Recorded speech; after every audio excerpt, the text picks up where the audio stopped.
Guardian, we've picked up a high-gain transmission. Origin point is somewhere along the coast, near the Cosmodrome.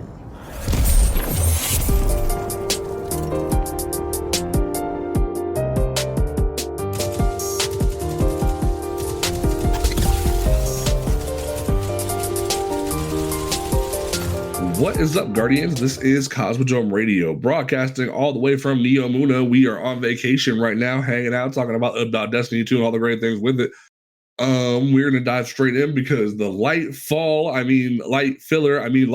has happened, and we are diving straight into the nonsense of what's been going on with this game. Destiny 2 Lightfall, the newest expansion, came out on Tuesday. It is now Friday, and we're diving all the way into this nonsense. Don't forget that you can listen to this podcast on Apple Podcasts, Google Podcasts, Stitcher Radio, Spotify, YouTube, all those great places. You can follow us on Twitter at Cosmodrome Radio. If you want to be a part of the community, follow us on Twitter and then join the Discord where you can have your questions answered live on the show. Where you can let's be a great time and whatnot. We're diving straight in. Just so everyone knows, there will be a spoiler-free section real quick, and then we'll give you plenty of time to dip out, and then we will dive straight into the spoiler-ing of what's going on because there's a lot to talk about. My name is Pen of the Paladin. To my left, we have the man who loves to talk over Osiris and Nimbus every 5 seconds. They wanted to open their damn mouths. Alchemy, I'm sorry. How you doing? Sorry for doing that. Like, okay, I kid you were like, 90% of the time. Well, no, I kid you not. Like, every time we would go in, we'd be playing the game, text would pop up on the screen during a mission, and he would have something to say, and I'm like, bro, do you not care about what's going on? Do you not want to talk? Like, how dare? And it's just like, I would be like, Alchemy, what? Shut up! But it's just like they're talking, and it's just like, but no. To my right, we have the mod queen extraordinaire, Tower Mom. How you doing? Doing all right. All right, cool. Let's go ahead and dive into this. So, like I said, spoiler-free thoughts. We're just gonna spit it out real quick. That way, you know our thoughts and whatnot. Tower, how you feeling about the overall with this campaign? I actually really enjoyed it. I really did. I had a good time. I liked the way that the cliffhanger was, and I'm excited to see what is going to happen in the year of Lightfall that Bungie says that will be happening. Not just the single story, the year. Because it's going to be expanded. Okay. Fair enough. Thank God for TWAB. Why do you say TWAB? It's because TWAB. No, it's not a word. It's TWAB. Oh my God. Anyway, Alchemy, how are you feeling about the campaign overall? I loved it. Even before I read the TWAB, but the TWAB gave me a lot more. Like, I felt like it was short because it was like only 121 steps, but now I know why that it was 21 steps. Because in the TWAB, they say that the seasonal content is going to match with the Lightfall content, so it'll explain more things that they didn't get to in Lightfall. So, I'm the controversial one in the room, and I'm not giving Bungie the benefit of the doubt when it comes to this TWAB. I'm going to act like the TWAB doesn't exist, and I'm going to judge the merits on the campaign itself because people are paying $60, and if they bought the premium edition, $100 for this campaign. This isn't like I made the joke. Destiny light filler. This feels like they really did just come in and just start slicing away what needed to be told here. There's a lot of just moments where you want them to explain something. There's moments where you want them to elaborate or understand something. There's moments that are just non-existent, and you're just like, what's going on? So this entire campaign is getting like a C- for me, where it's like I try to give it like a score out of 10 a little bit ago when I was talking to Tower, where I was I said it'd be like a 6.5 or a 7. I'm like, nah, you barely pass in my class. You get a C- because this felt like very meh. very meh. So those are like the general thoughts. If you guys want to dip out, this is your one warning. This is like your one warning. If you don't want to be spoiled about Lightfall, leave in 5, 4, 3, 2, 1. Okay, they're gone. Oh, okay, cool. All right, so what in the world was this campaign? And there was a moment specifically. There was a specific moment, and Alchemy was doing the campaign with me when it happened, and we were in the mission where you invade Callus's ship, and you're like then a tormentor shows up while like I'm on a plate with a bubble, and Alchemy's on the other plate with a well, and a tormentor shows up, and the ghost goes, "Tormentor on the right." And I sit there and I'm like, Alchemy, they didn't tell us what a tormentor was or what the name of a tormentor was in the campaign, did they? Alchemy goes, no. And I'm like, I didn't think so either. Like that was the first one. There's 4 key moments where I very much was like, something's wrong here. The next one was at the end of the campaign where Callus just shows up. Like there's no build up, there's no nothing. Like there's the fight outside where like you find out like as you're going down to the Veil, he kicks Kyle's ass and like you get that like and Kyle's like he's on his way. Good luck. And like and then when you get there, he's just standing there. And then fun fact, if you until you walk forward, you can keep shooting him. So like me and Alchemy built up grand oversure volley shots. And then just blew his whole like a third of his health bar, even on legend mode. So that was funny. I'll try that. Yeah, it was funny. But like that was the second thing, and the other the third thing was just overall like when it came to the campaign, there was just stuff that wasn't being explained. Like the really big one was when you're on the Cabal ball. And like when you're exiting the ship and you land and it fades to black and there's like no cutscene, no nothing. You're just there outside the Cabal ball. Like it just really feels like someone went through and just started cutting and slicing and trying to like fit this into an 8 mission structure without really knowing what needed to be there and what didn't need to be there. And it really sucks because there's so much, and like there was one thing specifically that Bife said to like the overall like system, where he said, I in good consciousness can't recommend this to a not lore heavy player. Like if it's a casual player, I can't recommend this to them because they're not going to understand half of what is going on. They're going to feel so utterly confused because even people like Bife, who is the literal lore daddy of the community, doesn't understand what's going on. And like there's so much that like you can give them a lot. There's a lot where you can be like, hey, yo, they want to show, not tell. They want to give you some things for final shape. Cool. There's some of that. But then there's like just easy stuff like what is the Veil? What is the Veil supposed to do? How the hell does the Veil power all of Neo Muna and let everyone live in Sword Art Online? Like what?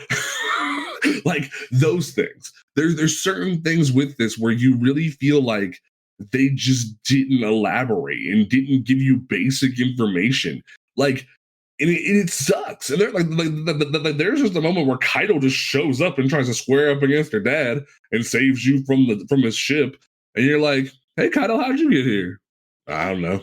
Like just like there's certain things where you like because Osiris had to stow away on the ship to get there, and we followed him to get to Neo Muna. We like because to that point we still didn't know where Neo Muna was. Like we didn't know. So unless we put out a tracking beacon for Kaido to follow us, which they never explained, that didn't tell us, Kaido just shows up right to box, and that's cool. But like a one-off comment, something small, because there's so many casual players who are going to go into this campaign and not understand anything.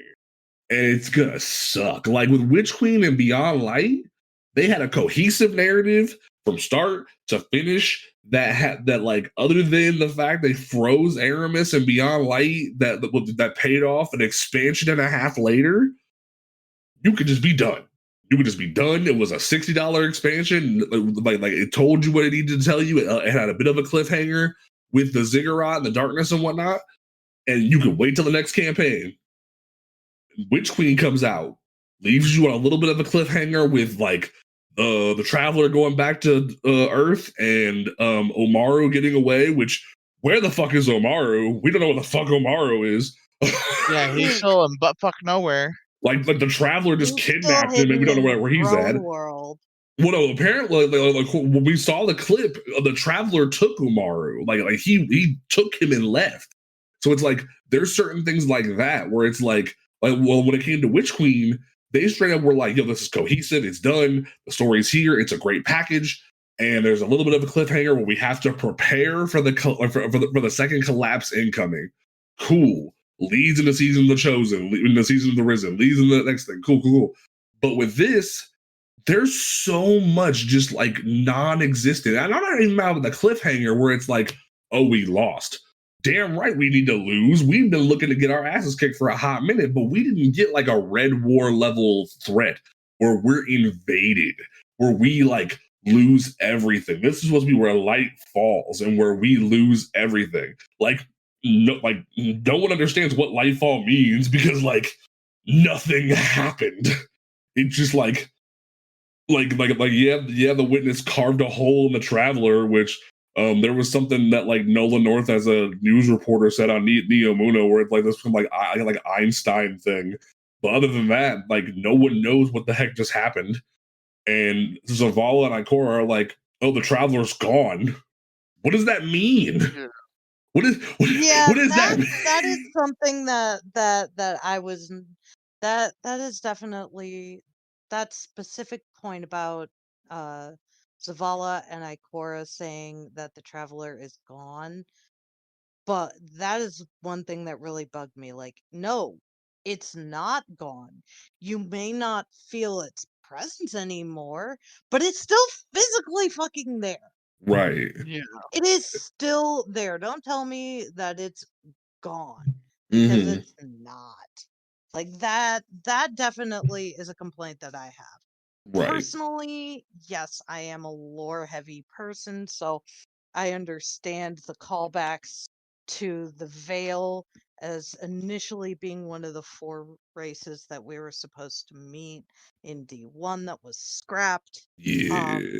Which I liked that they brought that back in. I like that they brought in Nezarec. Which that we'll get to. That was cool. That'll probably get more elaboration with the raid and whatnot. Yeah, that's where I do believe they're going to expand on that. Is the raid and Nezarec, because honestly, I do believe that Nezarec is going to be the boss. But that's just my opinion.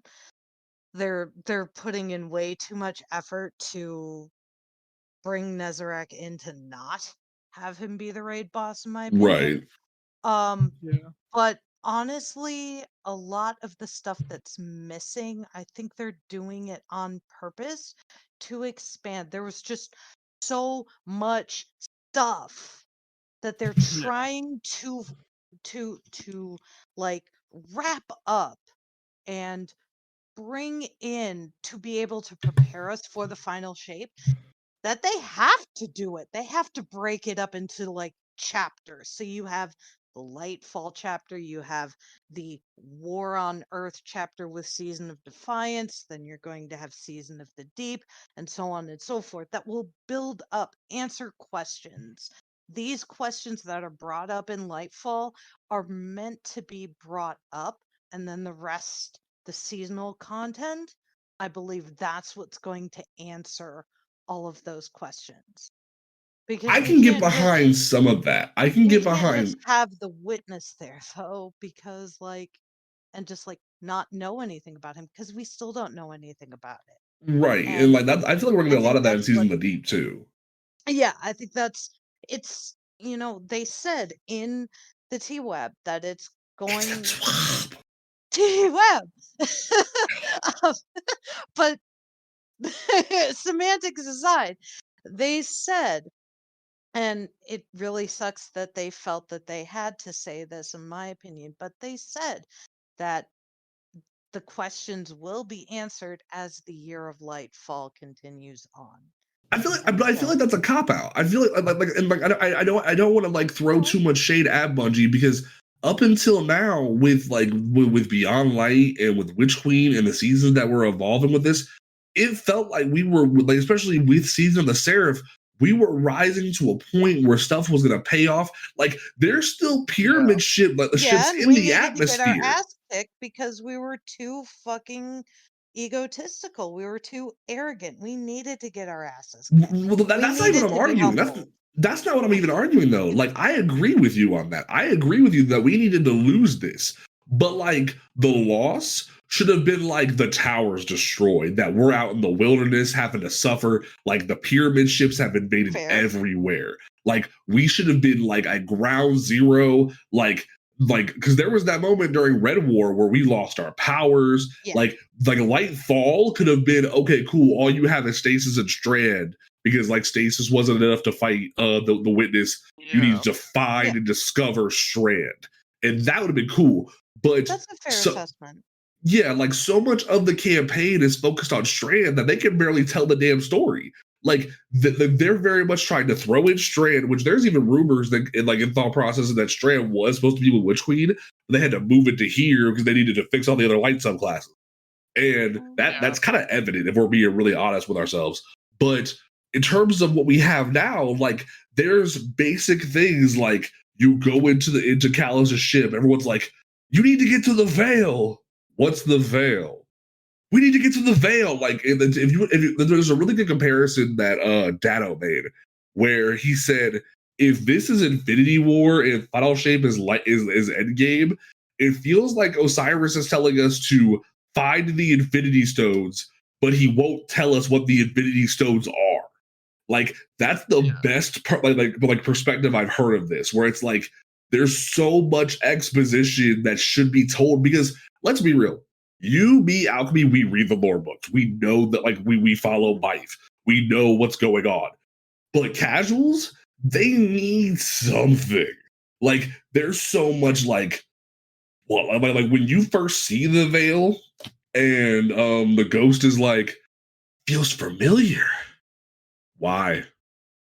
It feels familiar. Why? He said it feels of the traveler. That's why it feels familiar. Yeah. Well, yeah, he literally says it feels like the traveler. But it's like, they don't tell us what the Veil is. The Veil's just on Neomuna now, and all we know is that it powers the Sword Art Online. That's all we know.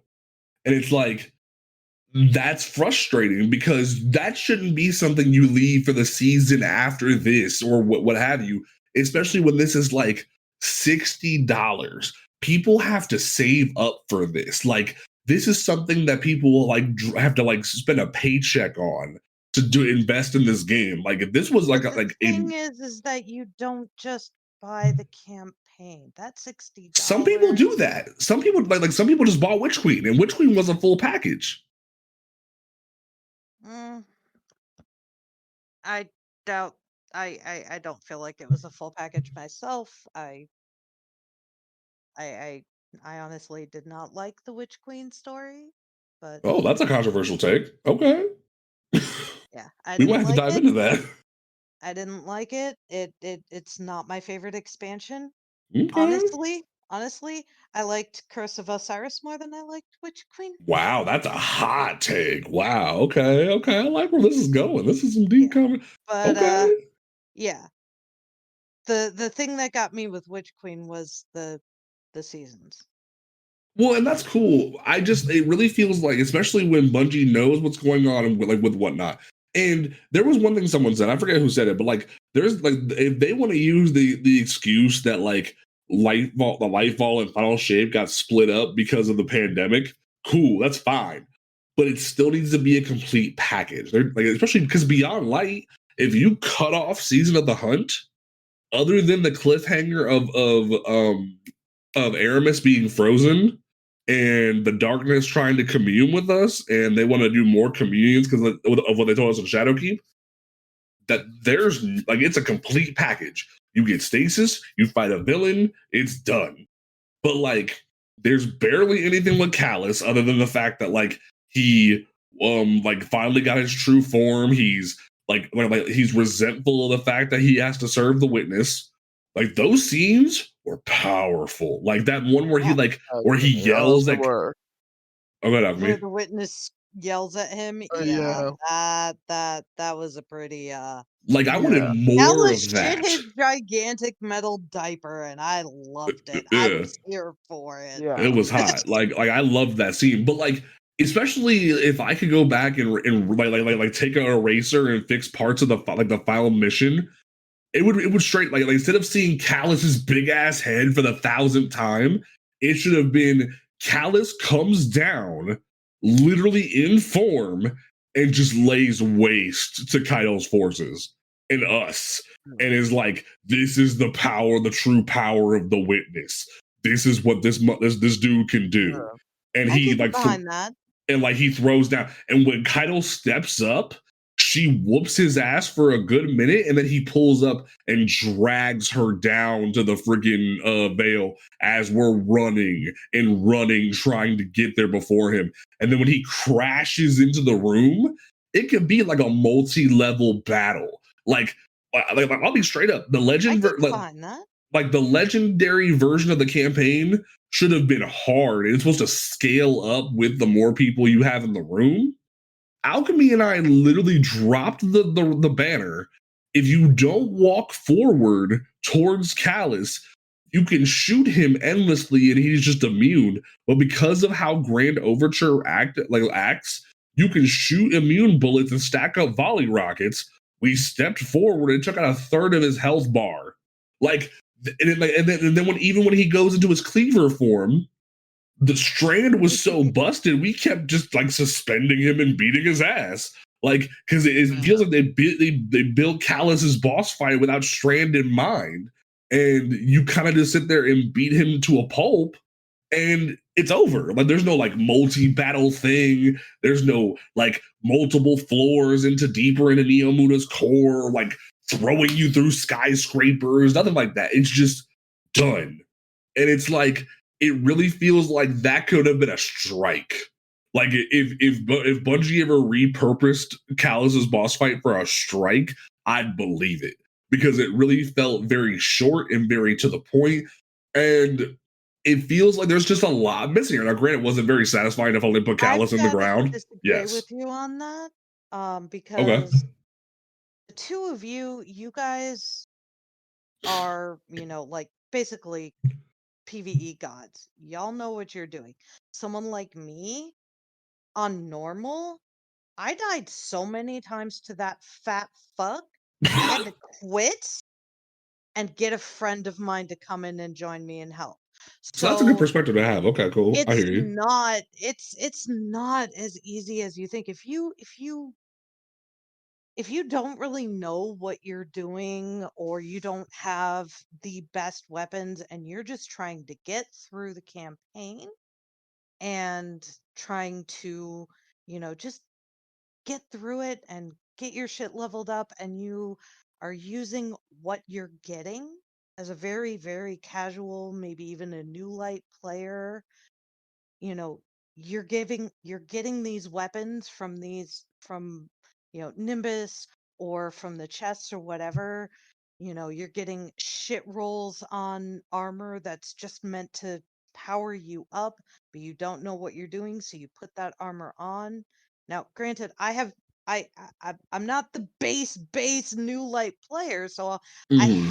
I had an idea in mind. I had mods in mind, and I was using my upgrade modules to upgrade my shit. But there were points in the story where I literally had to leave the story, go do overworld stuff, or go run strikes in order to get myself up high enough in order to be able to even do damage to some of these things. And this is on normal, okay? Now y'all prepared, and I am all for it. You do your thing. I will support you on that. But someone Okay. like me who doesn't care about, bounty hoarding to be able to get all, like 100 some upgrade mods so you can go right through and fix everything. Yeah, even on normal, I struggle. But I like the struggle. Mm-hmm. I like to be able to go in and, you know, die some, like 4 or 5, however many times, Right. and push myself to the limit, even on a normal campaign, challenge myself and stuff like that. From the perspective of a casual or a new light player, even normal is hard on that. Like I had to bring someone in to help me kill Callus because Mm-hmm. I couldn't get the goddamn grapple down. That's Like fair. I didn't even like start understanding how the grapple mechanics worked in fucking Destiny because one, I'm used to the grapple mechanics in Halo, which use your momentum a lot more. Plus, you're so based with the strand.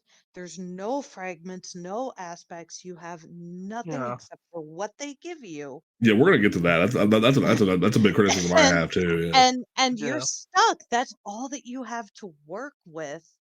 And a lot of times, you're either aiming wrong or you're not hitting the grapple point correctly, and you're gonna get freaking, booped off into a wall and die because you landed in the wrong spot with a freaking phalanx shield bashing into you.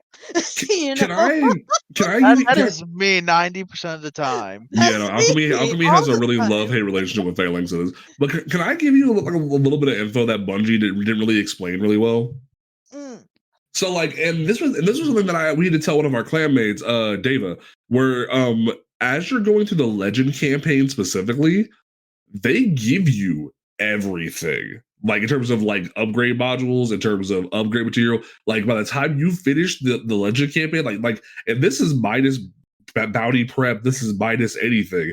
If you just start at 1600 and go into the Legend campaign, you can finish it and have 1770 light gear. Like even between encounters, if you do how it the many way upgrade modules do they give you per chest though? Because in the normal um Yeah. campaign, you get one per chest. you get 2 chests and you get two per encounter.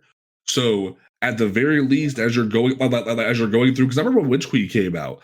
By the time each level of Witch Queen was done, I was over leveling for encounters. And that's the same thing that happened here. And this time I But was not even more. everyone can handle legend, That's fair. especially That's very true. solo. That's very true. Like, and granted, even the first mission on Legend kind of kicked my ass because I did it by myself. So like And the that. tormentor in that first mission is a Oh bitch on yeah. legend, Yeah. especially if you're solo. So like that's what kind of sucks about it is Bungie doesn't really explain the benefits of Legend mode, despite like how beneficial it can be. And also the Yeah. one time I had like there was even a point where like I like the majority of the Legend campaign I could say I could do it by myself, but there was a mission specifically where you're doing the training montage in the Vex network where I Mhm. had to Yeah, I had legit to come call in and help Alchemy. you. And I was like, bitch, if you don't come help me, I'm gonna throw my controller. Like that's how pissed I got. I was like, no, you need to come help me right now because the giant Yeah. firewall was killing me at 100 resilience. Oh, the And I was coffee like, grinder? yeah, I hated that so much. So like there was And I that. got it through it by myself. And I was so And mad. Like it made no sense because you have a rift, so you can cheat. But like well, no, it I was didn't even use my rift. I uh literally just what I did was I I just kept on Icarus using the dashed the whole momentum. time. but so like But I used the strand and I kept yeah. on building momentum and I kind of stuck to the fire, like the wall, and I followed it pretty much. And I used my Wendigo to clear out the ads. Mhm. And then every time I would create orbs of light, I would get explosive light, so that helped me with the boss. And Mhm. also, what I also had Quicksilver on, so I could deal with Mhm. more of the enemies with the grenade launcher, um, alternate fire mode. Yeah. And with all that combined, I would it only took me like 2 supers to get it down, and then I just Wendigoed it to death. Mhm. So, like Now, oh, go ahead. okay. So I do want to say, like, as much as I loved the story. Okay, my big thing is that I really loved the story. I thought it was great. I thought the characters were well developed. Mm. M- My problems, and it's not saying that I don't have problems, like, with some of the stuff in the campaign. I did. I did not like how the strand grapple worked. I did not like how it was very difficult in a lot of places to find the strand nodes. Yeah, especially in the Like, one Yeah, fight where that in the that fight was where yeah, Rohan dies, especially in the I second half. hated that. Yeah, yeah. Yeah. And I did not like how, especially in the mission where you have to reset the cloud arc, where they expected you to be able to easily find the node without any sort of waypoint for it. And Right. if you didn't find the node, you're reliant on your jump. Me and one of my friends went through that mission, and I died halfway through. He Neither of us could find the strand node, by the way, so we couldn't use the grapple. They literally gave you enough time to be able to literally make it out by the skin of your ass if Yeah. you did not have strand. And the thing about Because he oh, had go ahead. 1 second left. 1 That's rough. second left before he finally made it to the cutscene. And my biggest thing with Strand is when Bungie first pitched it, they said you're going to like we wanted to be more involved with the story. That way, by the end of the campaign, you have a more complete version of the subclass versus what happened with Stasis. Now let's look back at Stasis for a second. In Beyond Light, they introduced Stasis within the first like 20 minutes, where you see it be used by Aramis. You go down the hill after the first mission, and you get introduced to it by Elsie. Then you go to a couple of ziggurats, you go to a couple of pyramid like monuments. There's like 3 through the entire campaign, but each boss fight they allow you to use it and test it, and it's pretty complete based on what Yeah. Stasis is supposed to be. So you Yeah. go through it, and it's very like to a certain extent, it's very well done. Like say what you will about the Born in Darkness quest, it's kind of annoying and tedious, but like the way they did it in Beyond Light was satisfactory. I was It okay was. with that. Now, if you look at Beyond Light, they had like dedicated missions to Strand. It was like Osiris is freaking out about Strand and trying to train you. He's getting mad that you're exhausted by it. What really should have happened, like what really should have happened was you get there, you land on Neomuna, you square up against Callus for like the first time, and you discover Strand because like he uses the light dampener on you, and then in a cutscene you harness Strand for the first time, and no one knows what it is. You're like super confused, I know what it is, and then like you unlock it, and it's just bare bones, nothing.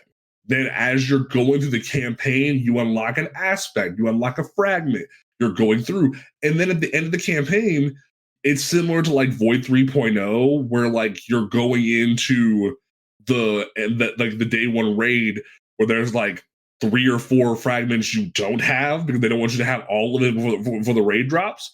And then after the raid drops, here's a mission to get your other 4 fragments. That would have been so, but they didn't need to like dedicate every mission to Strand. They just needed to give you a couple tidbits here and there, similar to Beyond Light, not make it so involved that we miss the narrative of what's going on. That's the biggest I agree issue with I you have. on that. I agree with you on that, but I think they were trying to make some sort of like happy medium because with Beyond Light, when you got to, commune with the darkness and, you know, enjoy stasis for what it was an optimal build of stasis. Right. And unfortunately, and this is a thing that happens in a lot of other games, like for example, I also play Genshin Impact. And in Genshin, you get to have a trial of a new character. The problem is that that trial is the optimal build for that character. And when you get that character, you don't know shit about how to build them. And so you Yeah. end up getting frustrated and pissed off because you don't know how to build for that character. And I think what they were trying to do with Strand is say, okay, we understand that in Beyond Light, we were giving you this optimal build, and then when you finally get it, you just don't know how to build for it right. So we're going to give you basic the Yeah. basic amount and let Mm. you figure out how to build it for yourself once you get everything unlocked. So I hear that, but and here's the one thing that like I'll say. I think what Bungie did to yesterday, since it's Friday now, where they said, you know what, screw it, all of Strands unlocked. That was a mistake Yeah. because now there's less to do in the end game. There should have been like the majority of it's unlocked, but here's like 3 or 4 you have to work for. They didn't Yeah. do that. They're like, here's a whole currency that you gain by using Strand, Yeah. and then you go buy a fragment here or a fragment there. That's a little absurd.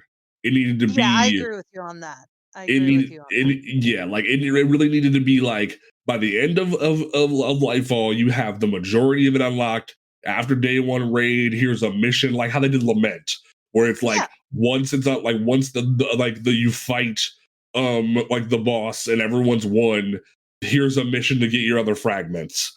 Cool. Everyone's great. That would have been fine, but they Yeah. didn't do that. And it's very frustrating because it's like, especially how they sort of like give you almost infinite grapple in the campaign. There's a lot of people like complaining right now that the cooldowns, unless you wear harder than most light, are horrible, where you cannot do anything with Strand. And I kind of hear that because like I know like with the new Titan pants, your barricade comes back almost like instantly because the more people you suspend, the more barricade energy you get back. But like other than that, the cooldowns are even when you have like almost I remember like yesterday I had 99 discipline, but it took over a minute for the grapple to come back. And I was Yeah. like, I've been that's a running little it at much. 95 for both discipline and resilience, and my warlock, oh, I'm a squishy bitch. Like I'm running 95 freaking resilience. I should not be so squishy. Yeah, I it should just not have a 2-minute grenade cooldown yeah. So it just at feels really 95 weird from that discipline. perspective. So Yeah. like so overall, I very much feel like and like it really feels like there's just so much explanations for certain things that were cut here. And like I'll give you a little bit of the benefit of the doubt that like, okay, cool, some of it will be explained over the course of the year, but there's still like so much that wasn't given here that it's just lost on all these casual players. And like there's so much information, so much lore. Like, and I'll be the one to say it. Like, I love the little Lethal Weapon reference where like Rohan's too old for this shit, and like he's just like running and gunning and doing the whole thing, and like him and Osiris are having old man fights. Like those are hysterical. Like I Those was are in love with that. hilarious. Like, but like, and people were hating on Nimbus for being a millennial. Like they're them doing their own thing. Like I I'm didn't not care. even a millennial, dude. Well, Like that's what people were saying. I remember acting like that when I was a kid, and I'm Gen X, dude. Yeah, and like, and we'll say this right now because there are 3 queer people hosting this podcast right now. If the reason why you have a problem with Nimbus is because they're non-binary, why are you here? Like let's keep it a $150. The most difficult mode in all of Destiny 2 is Trials of Osiris. It is hosted and themed around gay men. The campaign is in the discovery of Strand is taught to you and led by a gay man. There are lesbians in this universe. There's villain lesbians, for crying out loud. There's Mhm. not There's a there trans villain that we've killed. Yes, like there's freaking pansexuals, there's bisexuals, like there's gay minor characters like Devram and his husband. Like there's enough queer people in this game for long periods of time that if you're really bothered by someone just being in a futuristic society and just being known as they, because Rohan straight up just goes, hey, yo, yeah, no, Nimbus, they out there doing their own thing. Cool. Yep. They didn't like throw it down your throat and like that, as y'all crazy people like to say. They just said, hey, yo, they're over there. Cool. And Who I've said it cares? before and I'll say it again. They don't need to say, hi, I'm Nimbus and I use they them. It's fucking 2,000 Yeah. years into the future. That shit's normal. It doesn't need to be said. And if your reaction to someone saying, hey, they use they them pronouns, or in the witness case, the witness is above gender, its pronouns are its, Yeah. then Yeah. if your reaction to someone saying, hey, you don't need to read the lore, just listen to the dialogue and you'll hear everyone use they them, and your reaction is to call the person asking you to use the right pronoun a fucking victim, there's the door. Honestly, though, like it very much is a situation of Bungie has made it very clear from having trans emblems and gay emblems and like BLM emblems and women's pride emblems that they are an inclusive group of people. And there are still a lot of bigoted people that play this video game, and it's the funniest shit in the world because you have people who are like in Trials of Osiris but still want to use the F slur and stuff like that. I'm like, Yeah. do you know what game mode you're playing? Do you know who this is? Do you know what's going on here? And they're Do you like, know who's no. yelling in your ear right now? Right. Who's You telling alone. And his you're like, ghost to go to Geppetto, cover her record eye? this. Geppetto, cover your eye. Right. It's these are gay men right here. And they're like, well, aren't gay men supposed to be feminine? No, motherfucker. Like I know some the masculine gay men. They're right here. Like they doing the damn thing.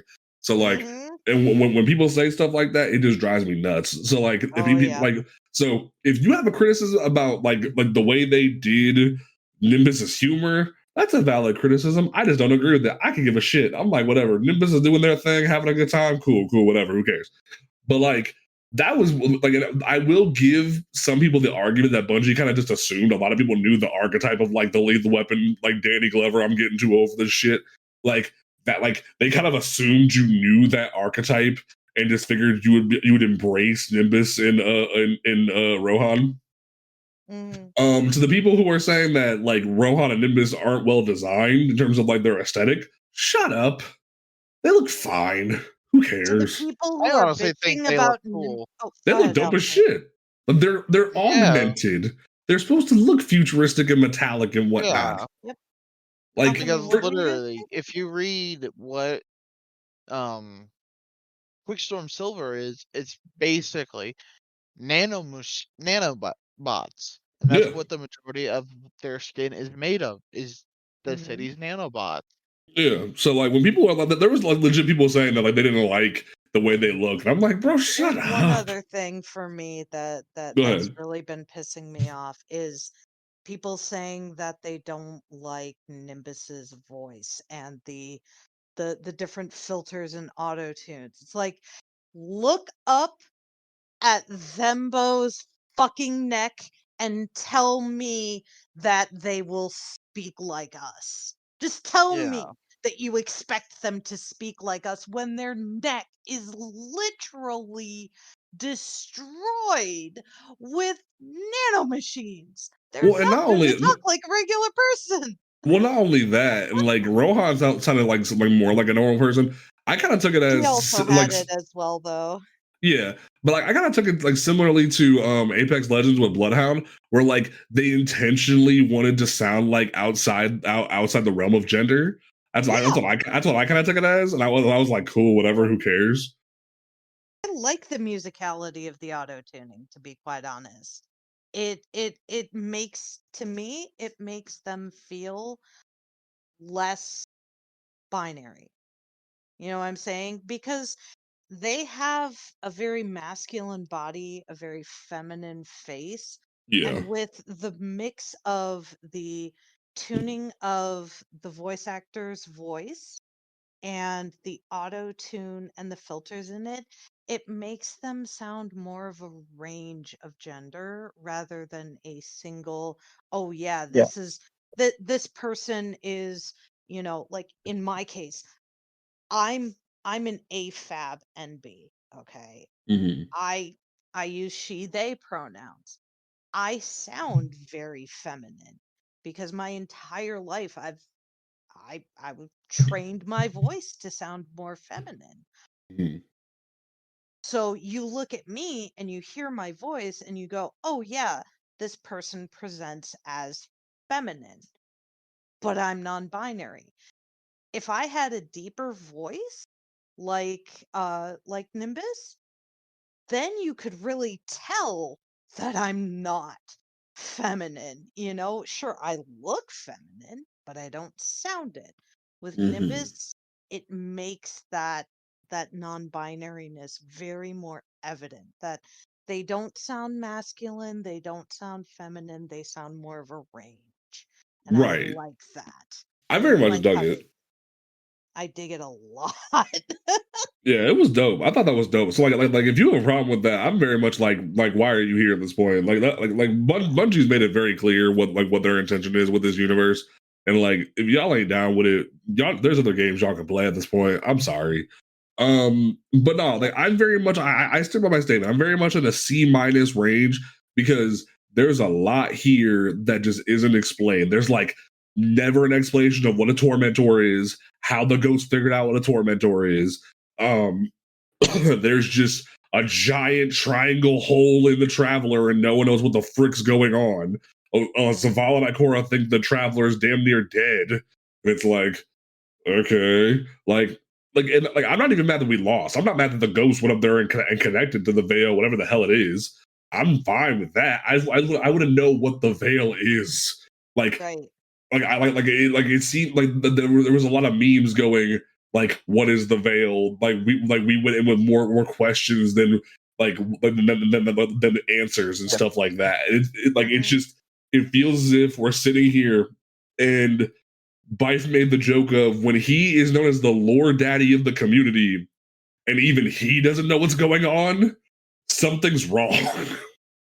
Like that was very much where I was, where it was like Bungie has done a very good job over the course of the past 2 years, giving us information that we need to understand the narrative, and then giving us nuggets in the lore for more.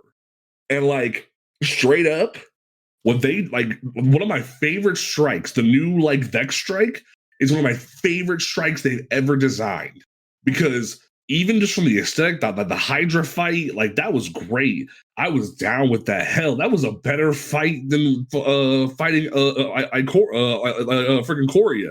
Like they could have straight up said, "Ayo, Korea's back," and Korea's there, and I would have been jumping for joy because Korea was too easily beat in the season of the Splicer campaign, Yeah. and I would have been like, "Yo, let's go, let's freaking go." And it would have been fire to go up against Korea and finally have a good fight. And then you finish it, you're just chilling, collecting your loot, and then you hear Nezarek, and you're like, what? And apparently, if you wear Nezarek's Sin or you have Nezarek Whisper equipped, apparently people are hearing whispers around Neomuna, and I'm like, oh snap. Oh, that's not just because I hear the whispers when I go around, and Alchemy Yeah, can same can here. attest to it. Because we were gaming earlier before, we jumped on to record, and like Nezarek, when you're doing the was it the override thing? Yeah, the override. Nezarek will literally hop into your comms and go, "Don't look behind you." Oh, that's gonna be terrifying. Literally. Yeah, it's terrifying. Yeah, he Um, does. but it's also, in that strike, he does pop in and you hear those quote unquote unknown whispers. That's Uh-huh. him. So like I'm very much excited from that aspect. Like that strike was god tier in terms of what's going on. I'm excited for it to be a GM. Like that's gonna be fun as all it's gonna hell. be a fun Like, GM. so it's very so from that aspect, I think they nailed it. I think the combat overall and then the entire thing was very well done. The enemy didn't like I remember one of our clanmates Drag took me into one of the lost sectors and was like, "Do you think this lost sector is kind of hard?" I'm like, "Nah." Like, do you think it'll be hard on Legend? I'm like, I mean, the enemy density is kind of big, but if you have the right build and you're high enough light, I think you'll be fine. And he's like, okay. And I think they're doing better when it comes to enemy density. I think they learned that people want more like enemy density in terms of that aspect. I just feel like when it comes to the narrative, Bungie really fumbled the ball after 2 good years of like the gameplay being like average, but the storytelling being top tier. And now we've sort of shifted to where we're not getting all the story we need, but we're getting decent gameplay. And it's like, I need that paradigm shift to go back at least, where it's like the narrative team is on point. We're getting everything that we need. And if we get more about the seasons, cool, that's fine. But like, there still needs to be so much more explained to these casuals. There's so much more that needs to be explained to us. Like, just small little things, small little explanations that were just cut here. Like, I really need someone just to go, what is the veil? Because Osiris acts like he knows what the veil is. Rohan and Nimbus act like they know what's up and know what's going on. No, but like no one ever like there was a great metaphor that Dado said where it's like it feels like we're in Infinity War and Osiris is telling you to collect the Infinity Stones, but no one's telling you what the Infinity Stones are. And that was But there are people who know what it is, they just won't tell you. Right. And it's like you're like they're telling you to go do the thing. And it's like it's really frustrating because like you want like explanations, you want bombastic energy to go on. Hell, I wanted Callus's boss fight to be multi-level, like how they did with Savathun's boss fight, where like you fought her a little bit and then you had to fight some fucking Lucid Hive. You go across the water, you fight her clones, you go into her mind, and you clip the strings, and then you do it again, and then you fight her. And it's multi-layered. We literally fought a bunch of Cabal outside. Kaido tells you to go inside, I got this. Kaido says, hey, I lost the fight while you're halfway down. And then Callus is just standing there. And you're like, what? And then, like, granted, the difficulty of that fight can be gauged by like different things and whatnot. But overall, it really felt like Callus just sort of teleported in versus he ran like through that whole bitch tearing it apart. So I mean, he could have teleported in. He did get darkness powers from the witness. But like, show me a cutscene. Yeah, that's fair. That's fair. I know what you mean. The mission, but also in the mission, while you're halfway, when you get there, you can. Kyle says, like you said, he's on his way down. You can see the screen shake. I don't play the vibration on, but you can probably the remote probably vibrates when. Yeah, it does. It does. Yeah. So like it was actually kind of scary when I felt that. Yeah, but what I was thinking is that when he gets down there, he brings out like the Colossus thing. It looks like a giant ass drill. Like if they actually showed a cutscene of him bringing that out and digging his way down to the veil, I think that would have been cool. Yeah. Or like it kind of felt like that drill was his only real source of power in terms of the witness. With Rolk, this man had his own glaive. He had like powers outside the glaive. He was shooting beams. But like when it came to Callus, it looked like he just got a makeover and given a gun. And it was like, where's all this awesome power that the remember you died? Remember you died to pervading darkness? Well, yeah, because because he shot the gun and then all that stuff appeared.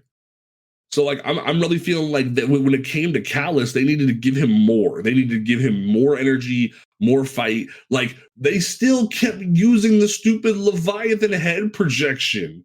Like we needed to move beyond that. Like hell, Callus should have showed up in the mission where you enter his giant arena. That arena is so cool. And we're never gonna get to see that again, other than that one mission. That could be a strike all on its own. That giant arena, and like similar to the version of Glassway where Aramis shows up instead of the Overload Captain.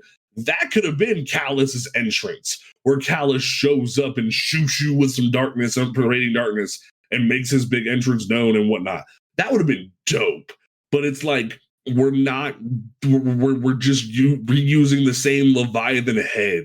And like, you know how cool it would have been to see Callus just come down instead of his giant head being there when you're fighting his forces, like with Keitel, and he just comes down and just wipes everybody out but you and Keitel. Like that would have been awesome.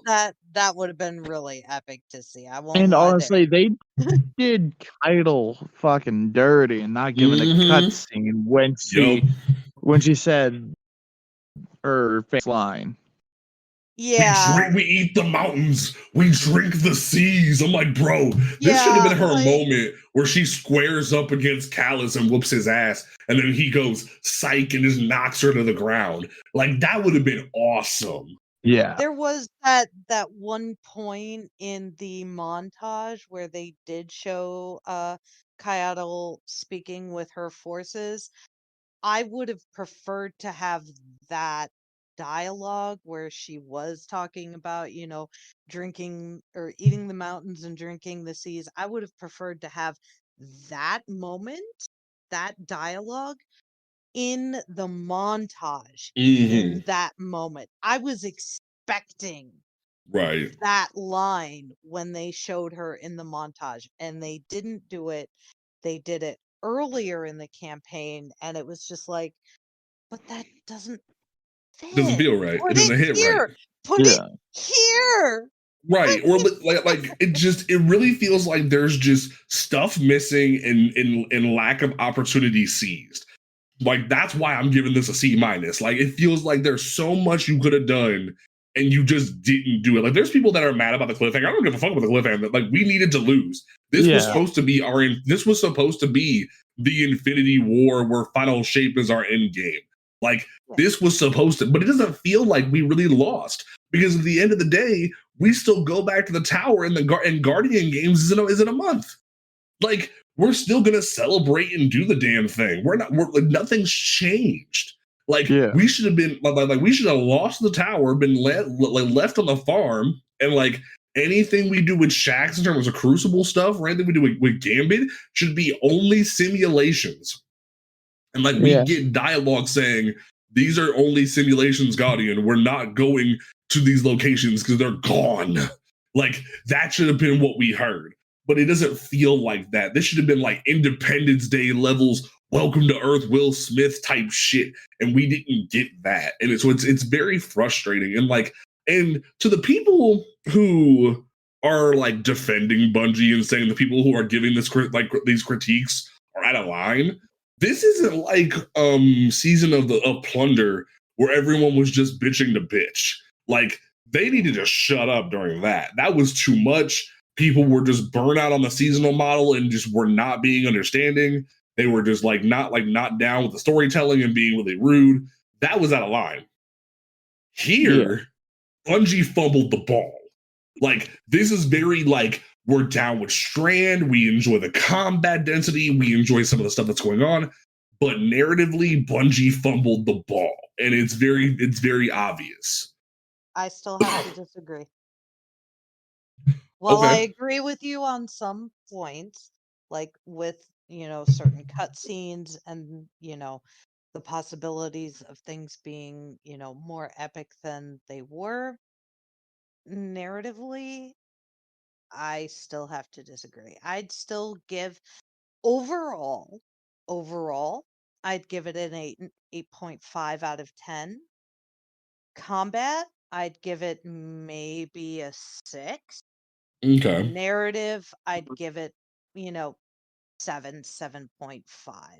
But that's just me because I do understand those things. From a player perspective, I know what the Veil is. I know who Nezarek is. So seeing those things in the game finally, hearing Nezarek finally, you know, even imagining him as a possible raid boss, that has me hyped for the future. Mm. And so that's why I give it, a higher score.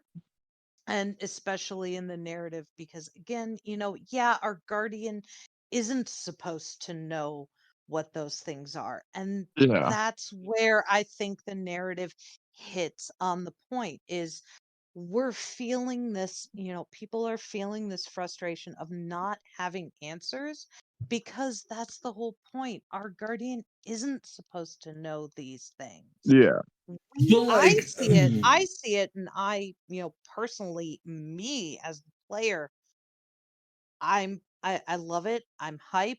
Yes, it's not perfect. Again, the 8.5 rather than the 10 out of 10. Personally, I feel like Beyond Light was a higher score than that. almost Curse of definitely. Osiris was Yeah. a higher score than You're like the that. only person I've ever heard be down with Curse of Osiris like that. Oh, It's I so loved weird. Curse of Osiris. I loved it. I I absolutely I was kind adored it. of I liked played it, it for it but not. multiple times. It's one of my favorites. But like, yeah, there are some gripes that I have about it, primarily combat based.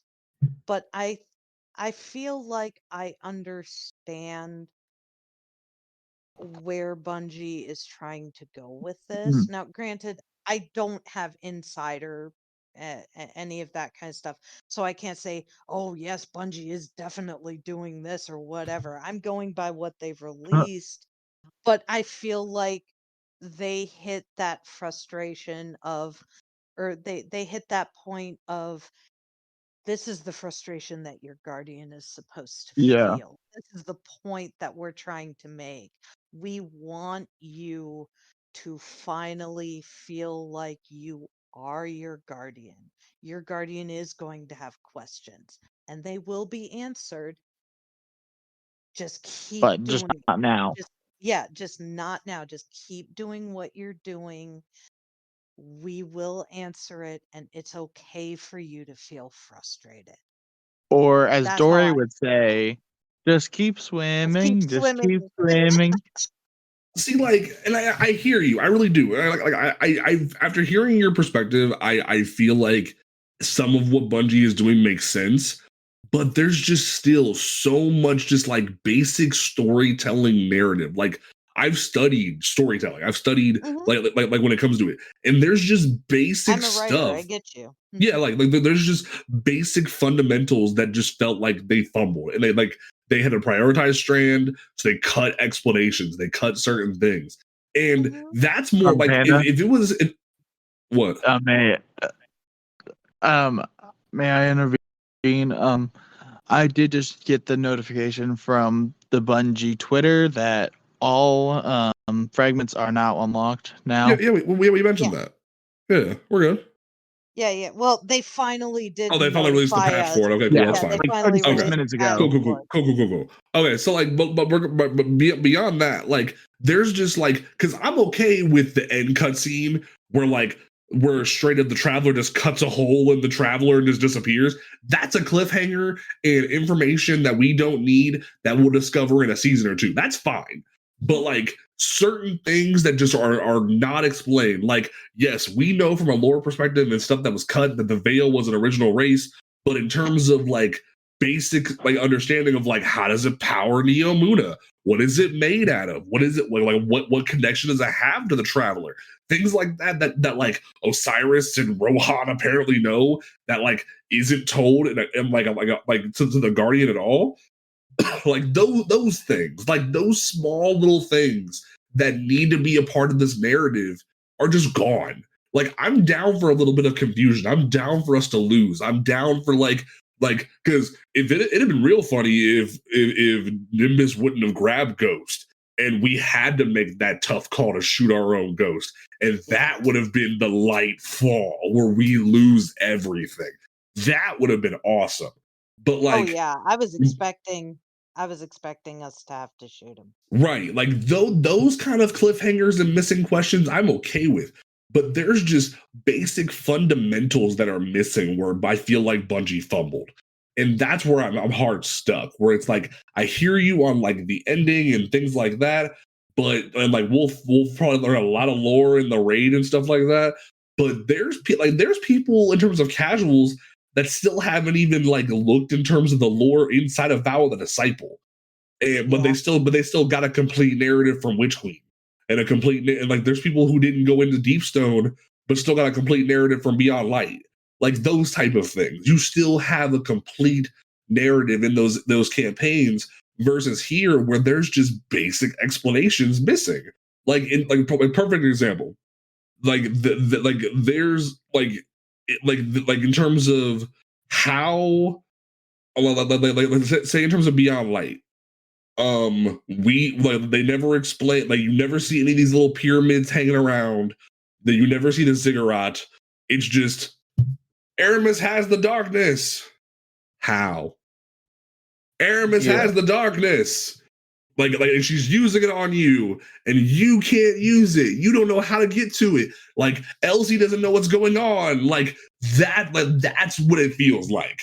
Where it's like we're not given the breadcrumbs, or like if they would have never explained how Savathun got her memory back, or how Savathun became a guardian, and you just had to go through the campaign and defeat Savathun, never knowing how she got the light. Like that's those kind of little tidbits are missing from this, and it's like, Bungie, why did you fumble this ball? You kicked butt in Beyond Light, you kicked butt in Witch Queen. Why did you fumble here? Like, I'm used to the gameplay team fumbling, not the narrative team. The narrative team has been on point, and it feels really weird that the narrative team fumbled the ball here. Like, does that kind of make sense?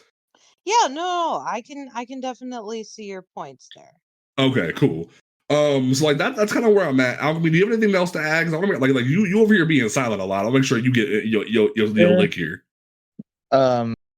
No, you guys touched all the points that I was thinking, but like honestly, what I said back when to what I said in between your guys' conversation on how all fragments are locked, I feel like they should have kept they should add 3 more, or like they should have unlocked all of them. They should have kept the world's first fragments locked, because like every like Witch Queen, we had the void fragments behind which you had to wait behind under Vow, yeah, and for Solar 3.0 we had to wait until we did a community challenge to get them done.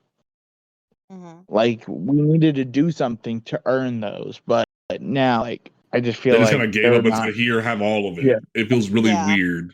Yeah, and also that means once we get in game, we can get the new strand arm. Because that was the other paywall was until you have all of Strand, you can't get the sidearm. So that's a little weird. But like, so I want to shift a little bit before we answer those sort of questions. There's one more thing with Lightfall that I want to talk about. The armor system. I really feel like Bungie oversimplified things too much.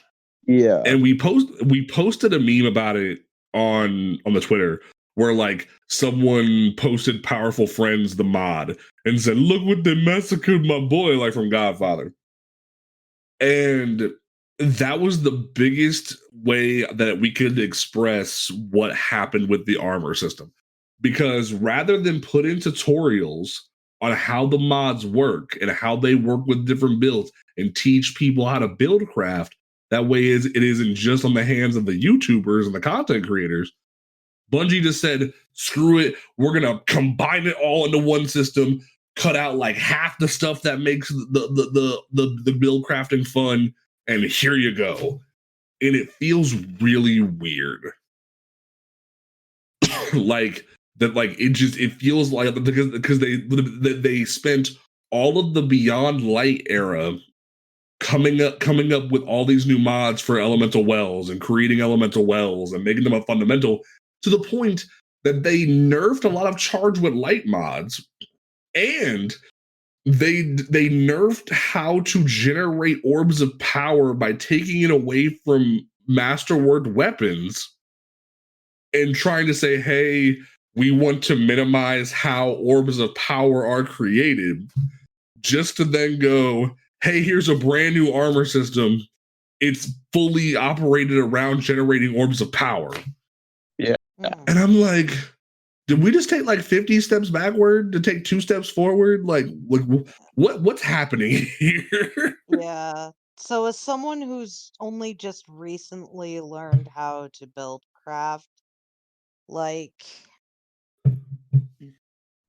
having to learn a brand new system all over again after just even slightly understanding how the old system worked, like y'all build, and I know the two of you build hard for your arms and weapons and stuff like that, and you guys have much more experience with that. I have very little, and I just got comfortable understanding how Charged with Light mods work, how to build artifice armor, and how to freaking understand how to you know like focus my engrams into you know two at That the armor. very least two high stat things, and now I have to completely learn a brand new system again, and the mods seem very confusing this time around because they Exactly. changed, Yeah. like, even though they had the explanation in a previous TWAB, it it still is very confusing to me about how, like, the overcharges work and how all that other kind of shit works, and I have to relearn it all over again, Right. and I Yeah. just barely got comfortable with it. Like, it really feels like Bungie needed to sit down and Disappointment. just build explanations for how their mods worked. And instead, they just like threw all the mods in the trash after spending like 3 years developing. Because, like, let's be real, the explanation behind why Warmind cells aren't in the game anymore, that's fine. I can get behind Yeah. that. But when Witch Queen came out, they nerfed a lot of Charge with Light mods, especially Protective Light. And then all of the Beyond Light year from Hunt, Chosen, Splicer, and the Lost created and developed these elemental well mods, Yeah. only to then go meh and throw them all in the trash. And it's like, why not just spend time, especially because you gave everybody every mod in the game? Why not, with the new Guardian rank system, develop tutorials? This is another reason why Bungie gets criticism that they're new player friendly. They're not new player friendly. I'm teaching somebody right now who just got into the game, who just joined the Discord server, how to play the game, and she has so many questions. She's like, "How does this work? How does this work?" Bungie doesn't explain anything about their game once Shahan gives you a sparrow in your ship and says, "Go." Like, there's nothing. And Bungie decided to go, let's simplify everything rather than teach people how our game works. We keep deprecating things, deprecating world materials, deprecating the new crafting system, deprecating this and that. Why not just develop tutorials to teach people and not just like little snippets at the bottom of the screen, like menus and things that teach Or people how to like do things. full videos in the game saying, "Hey, this is how this works." Right. Like Yeah. 90% of the content creators will do that for them. If you paid like Datto or Astacross or somebody, they would you could literally put those on the Bungie or Destiny 2 YouTube channel, and that would be a great tool for people to use. But instead, you're just like new system, and like it was so hard for even me to understand half this stuff because, especially when they're like, "Hey, because people were complaining about resilience being too busted, we're going to increase the amount of how much resilience costs." And it makes it harder to build craft into resilience when resilience is still the most important stat in the game because it's a defense stat. Like I said before, Eh. I have a 95 resilience warlock, 95 resilience, 95 discipline, and even that took me forever to learn how to do. And I'm still squishy. I'm a fucking sponge. And for some Just reason, go ahead I'm and just running. throw me off a cliff, man. Yeah. And for some reason, I'm running right now with the current armor that I'm running. I'm speccing into recovery and I think it's strength. And sometimes I outlive her now with almost 100 discipline. I mean 100 100 discipline. Recovery. There was times in the Vex training mission where Alchemy was outliving me, the Titan who never dies. Because I literally make memes about how during Master Atheon, when it first came out, I was the only person who didn't die because I would stay in my bubble and be a smart person. And like I have 100 resilience, 100 recovery, 100 intellect, and would run around like a crackhead. Like I was the dude who could not die, but Alchemy is outliving me now. That's what's going on. Where like the new build system is so minimal, so different, and so like not even old like veteran player friendly.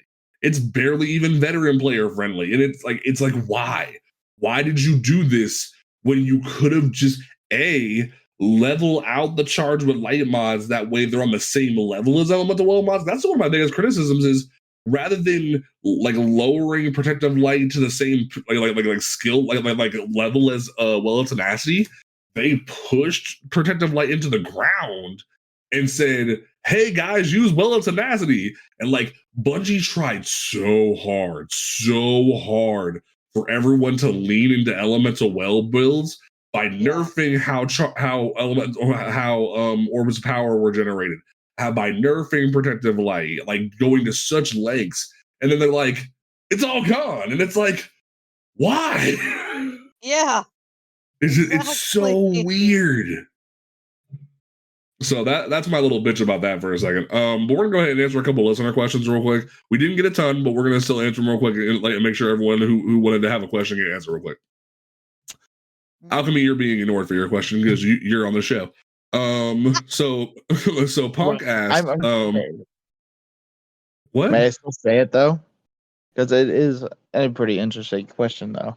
So Alchemy asked, how long is World's First going to be? I'm guessing 18 hours because Bungie's like, especially with the new build crafting system being the way it is, and not everyone knowing what the best DPS is, it's going to take a while.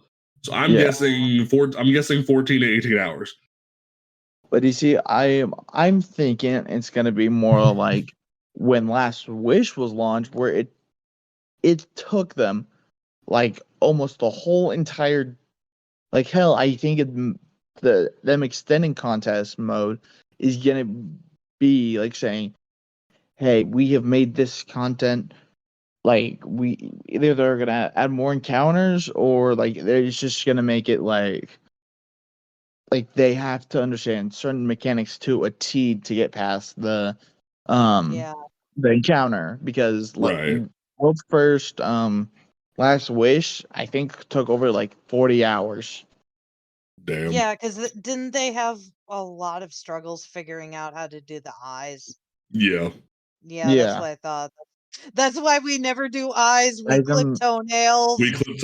Yeah, eyes and balls that was what roadblocks. Yeah, so that was Alchemy's. Yeah, so that was Alchemy's question in regards to the World's First race. We'll be talking about the race next week because we'll be recording the show the day before the raid race, so that'll be like the way to know about that. Brain fart. The next question came from Punk, who asked, "Is speedrunning healthy for Destiny? Is it encouraged or should it be?" Alchemy, I'm gonna let you answer this before I go on a rant. Boy, do I have a rant too. Some things should be speed ran. Like hell, like the new so in the Headlong mission, you're doing a course. Like it's supposed to be better. Like you're supposed to try to get the fastest time. But also like speedrunning dungeons for like a competition or something, like I see that trying to get the shortest time. But it gets to a point where if you're breaking out of the map for a speed run, I think you should be like it shouldn't fucking count. Like you are breaking the game to get a faster time. So here's a perfect example of why, and like what's funny is what one of the main contributing factors of why Cosmodrome Radio started was because I got into a bunch of heat with the creator on TikTok by protesting why were they teaching people how to oob out of the map in Deepstone, which oob is out of bounds.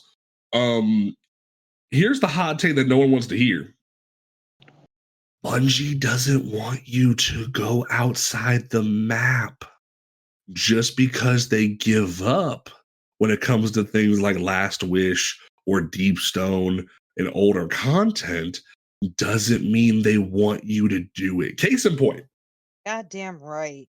The day of Spire of the Watcher releasing, somebody figured out that if you propel yourself upward and go above the mountain where the Cyclops spawn and drop down where Bungie never thought anybody could reach, because wow, when you build a mountain in the middle of Mars with no access points for anybody to reach, you think it's just terrain. No one's gonna mess with it. No one's gonna bother it. And people figured out that if you drop into that specific spot, you can break through the map, skip the entire first encounter, and go straight into the jumping puzzle. Bungie didn't want you to do that. They didn't want you to like. I remember when Presage came out, and people figured out that if you jumped on some boxes and jumped over a wall, you could go outside the map to speed run Presage. Bungie ended up patching that because Bungie doesn't want you to do that. Yeah. Bungie, like I remember when people were speed running Grasp of Avarice by silence and squalling the Vandal hidden outside the map to count for the shield's health bar, because they did the same thing with going outside the map in Deepstone, where Bungie hid a Vandal outside the map to count for the health bar for the terminals for the crypt security, and Bungie had to move it because people kept silence and squalling it to kill it. Bungie doesn't want you to do these things. So I agree with Alchemy that if you're speedrunning with tech that's supposed to be in the game, because contrary to popular belief, Bungie didn't mean for eager edge and well skating and for shatter skating to be a thing either.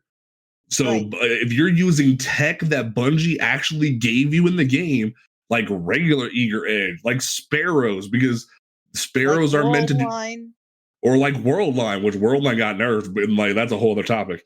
Yeah. Bungie, like, if you're using real things Bungie gave you and meant for them to work to speedrun, cool, I can respect it. But when you're abusing the system, I'm not a fan.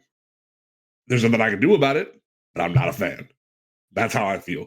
I have respect for like I remember I saw a video about a month ago where a whole fire team ran all of Garden of Salvation in 11 minutes because they were breaking out of the map and doing certain things, and they beat Garden in 11 minutes. And I was disgusted. Yeah, like that's and like it's mostly it's mostly because people are like cheesing on PC and doing weird combinations with their keybinds and whatnot, and they think it's like a speedrunning system. Cool. I don't agree with it, and you're gonna be salty, but like that's just how I feel.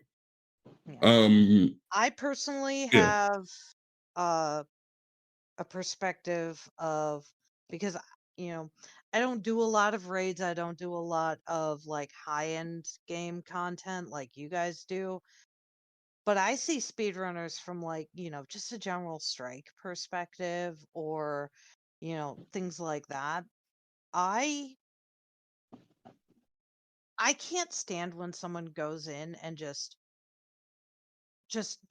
either breaks either goes out of bounds or, they just zoom right through everything, especially in a strike.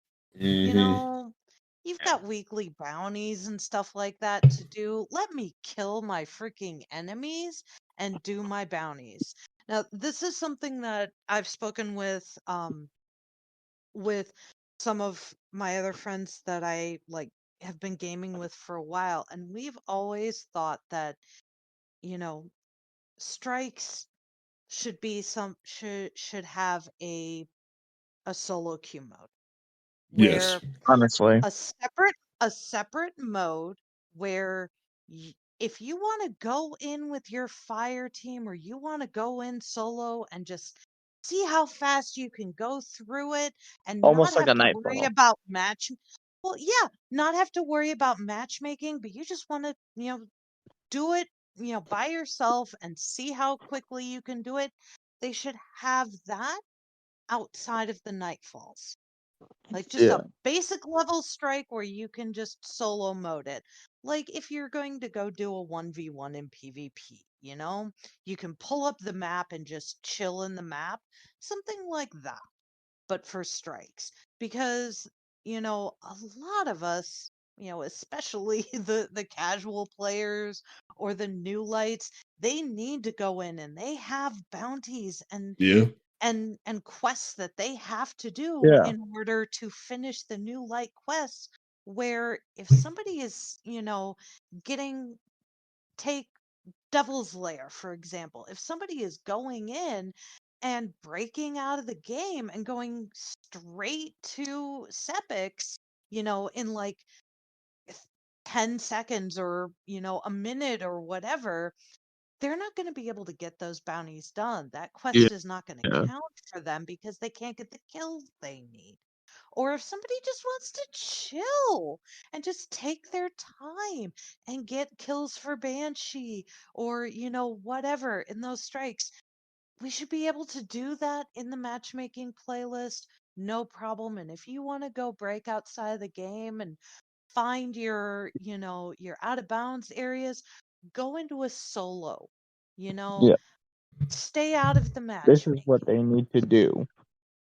Add like so Crucible Labs want to add something like Vanguard Labs Hmm. where they could have you make your own custom mode or something like that.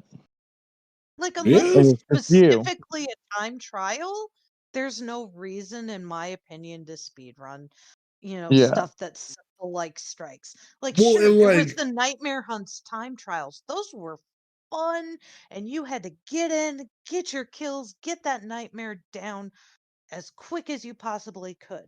The new time trials on Neomuna, that's great.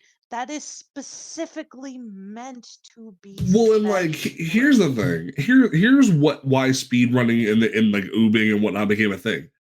It specifically, especially in Destiny, it became a thing because people were bored with the seasonal content. People were bored with the raids. People were bored with what Bungie was offering. So because they enjoyed the gunplay and the abilities and the supers and whatnot, they manufactured their own fun. That's why low mans became a thing. For those who don't know, low mans Yeah. are when people Yeah. do like 2-man or 3-man raids or dungeons, or solo dungeons and whatnot, or like those kind of activities, because they wanted to prove, whether it be through glitches or exploits or like whatever they need to do, they can conquer the content. And that's not what Bungie intended. Like, I remember No. the day or two after Vault of Glass got put in D2, like someone did a like solo or duo Atheon. And it was like, that's not what Bungie designed that to do.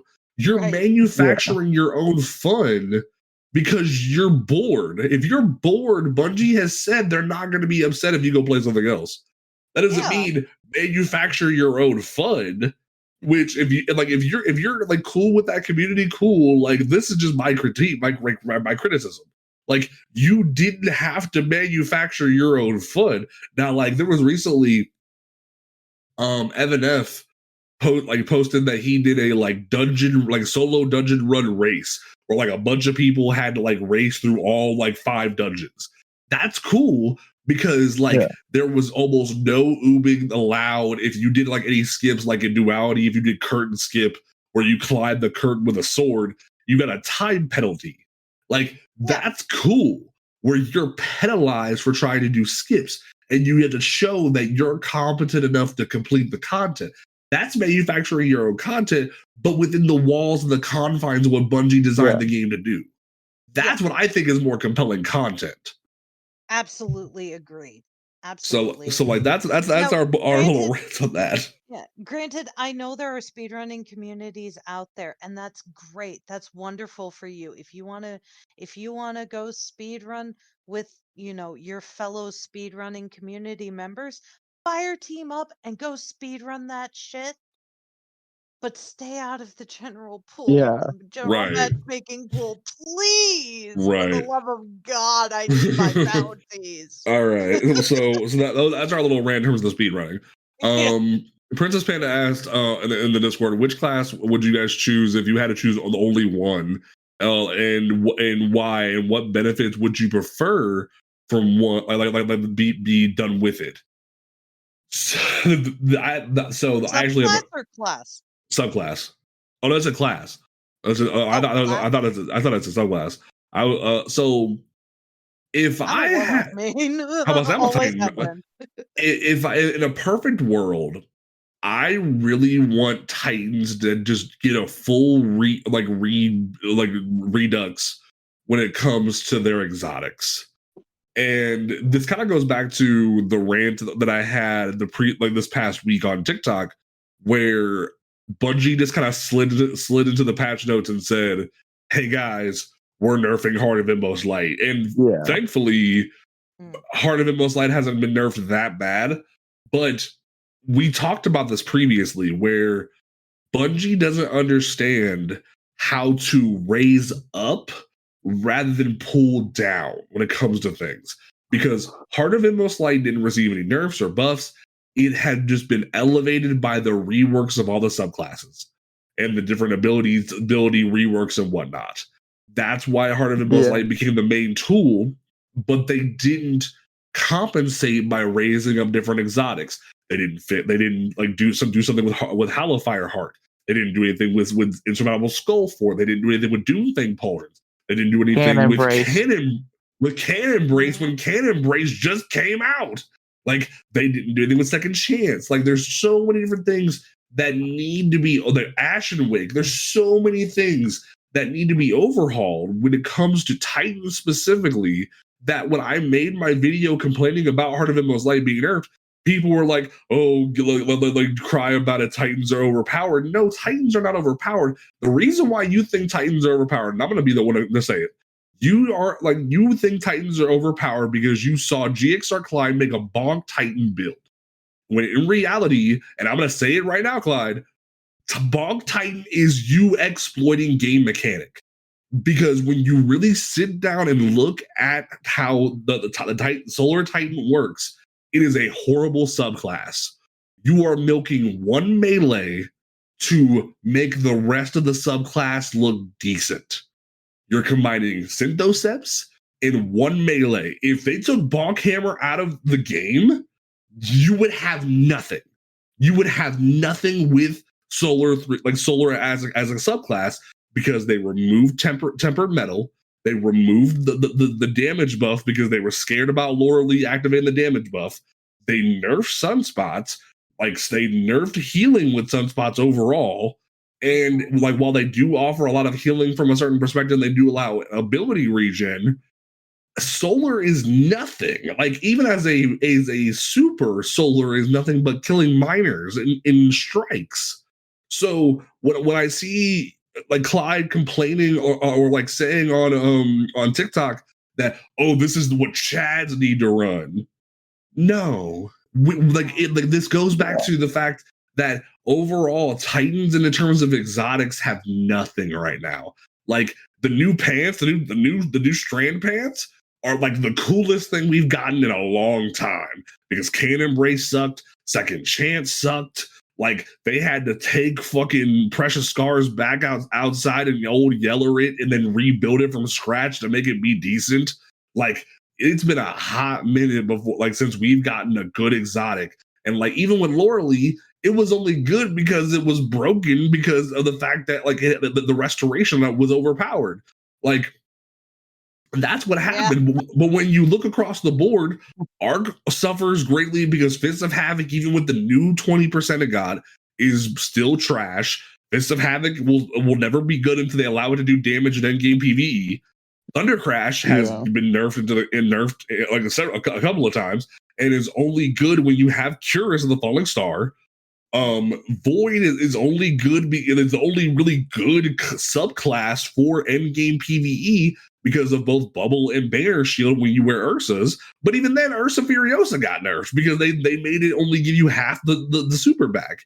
So like it very much feels like Titan, like when it comes to Stasis is probably like the second best when it comes to in-game PvE now because of all the champion mod changes. But even then, it's not much better. So it's like, it really feels as if Bungie needs to just sit down and rework almost every Titan exotic. That's how I feel about that. Agreed. Agreed.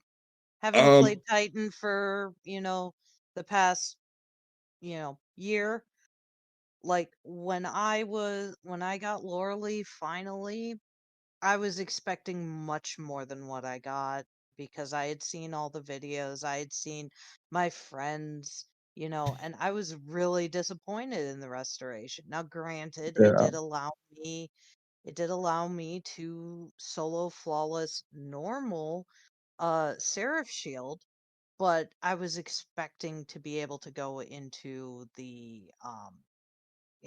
legend Seraph Shield and be able to solo flawless it with Lauralee. And I got nothing. Nope.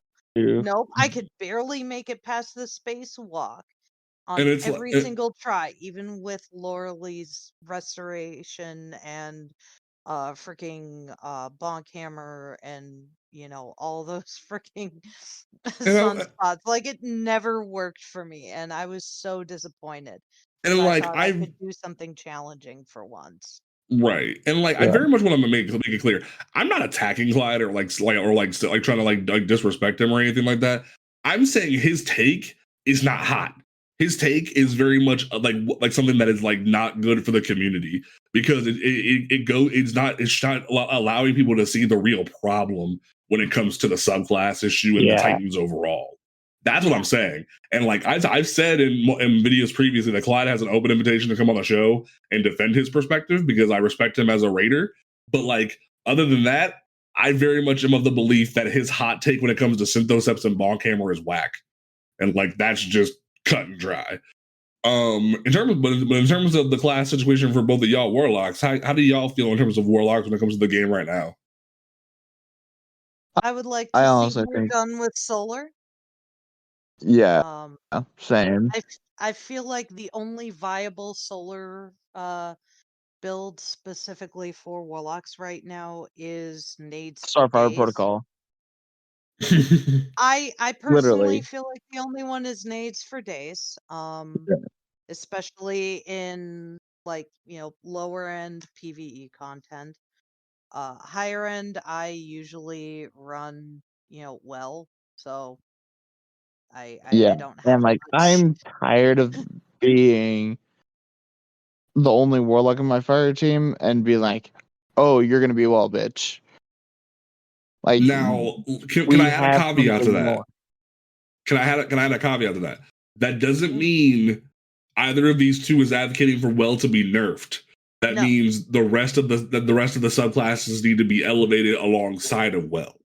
Yes, exactly. Because I would love to be able to go in and,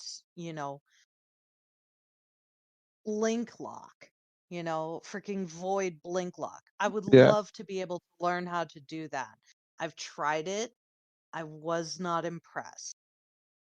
Slova, I really enjoyed. It was the only thing that saved my ass in getting my Dredgen title initially.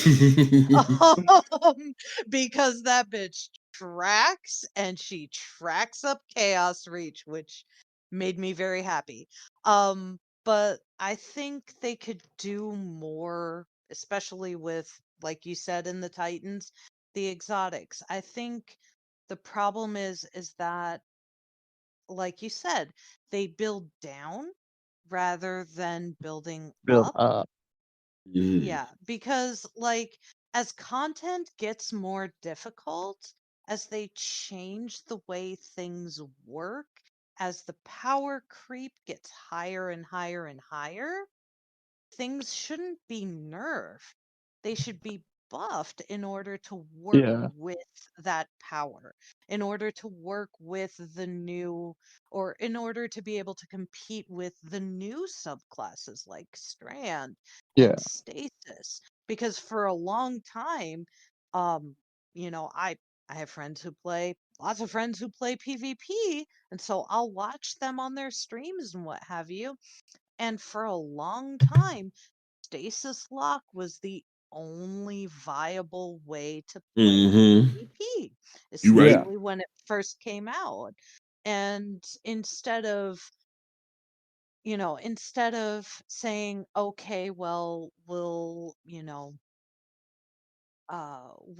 try and help people build around that stuff, they nerfed stasis lock into the ground, not just in PvP, but in PvE as well, even though they have separate sandboxes. The Yeah. tracking for, the Shadebinder orbs doesn't go as far and doesn't do as much damage. Like, even in PvP or PvE, they nerfed that so much where it could have Right. helped in things like Yeah. GMs and stuff like that. Um, they could have easily said, all right, well, your Bleak Watcher aspect, has a longer cooldown in PvP, or it doesn't shoot as many as many stasis shots in PvP. Yeah. Sure, that's fine, but don't put that in PvE and then come back and build an exotic that basically takes away that entire nerf to begin with. Yeah. Like, They're like, hey, what's here's the some brand new point? gauntlets. Have fun. Yeah, here's some new Yeah. gauntlets that give you back that ability in PvE. Like, you shouldn't have taken that ability away in the first place in PvE. Sure, take it out of PvP, that's fine. Leave us with like lock out Bleak Watcher from PvP. That's okay. Yeah. It's still Yeah. it would still be viable in PvE, but you Yeah. can't use it in PvP. But I've seen people, with the new gloves in PvP with the Bleak Watcher aspect just wrecking in PvP. And it's like, is Yeah. that really fair? Is that really fair? Yeah. You know? So it very much feels like for both of them. I need to get another hunter in here so we can talk about that aspect. But like it feels like Bungie needs to revisit a lot of things because we're not saying like hunters are trash or titans are trash or warlocks are trash. It feels like No. Bungie needs to go back to the drawing board with a lot of things. Yeah. So I want to And save. hell, if you look at it right now, hunters are the most well off in the current state of the game because they got Lost Handshake, Wormhusk Crown. They got so many exotics that are they just add to their neutral game, but they are still like good exotics to run for any type of content. Yeah. Oh yeah, absolutely.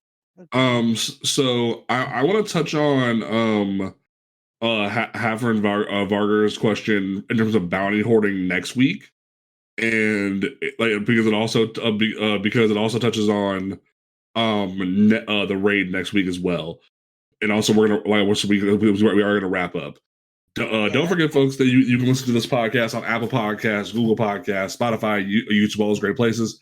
You can follow us on Twitter, join the Discord, get your questions answered, because we do want to answer your questions on this podcast and elaborate more. So make sure that you join the Discord. If you're looking for a clan, holla at us, because you can be a fan, but also be part of the clan if you want to be part of the clan, or you can just be a fan. So you can do both or either. It's cool. So definitely be a part of that and be a part of the team. We do have a cool announcement coming like later in the week on the Twitter, so definitely look out for that cool little thing we're doing. But just so get ready for that. But also next week we'll be back to get ready for the raid, so get ready for that. Tower, what's your closing statement? Have fun on Niamuna. Enjoy Strand. Alchemy's heard this before. Fly, my children. Alchemy, what's your closing statement? My closing statement is have fun on Niamuna and see all you Raiders next week in the world's first. My closing statement is Bungie.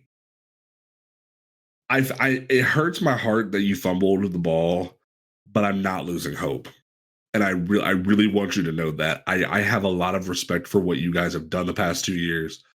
I'm hurt, but I'm not giving up. And I really want to see you guys rise to the occasion and tell us a really good narrative moving forward. But I really don't want you guys to get dependent on the seasonal content to fix things. Because when you really sit down and think about it, this is the cost of like a normal AAA title. There should have been more content here. There should have been more explanation here. And I really feel bad for a lot of people, especially the casuals who are already confused a lot of the time. They're even more confused compared to even us who who don't even know what's going on.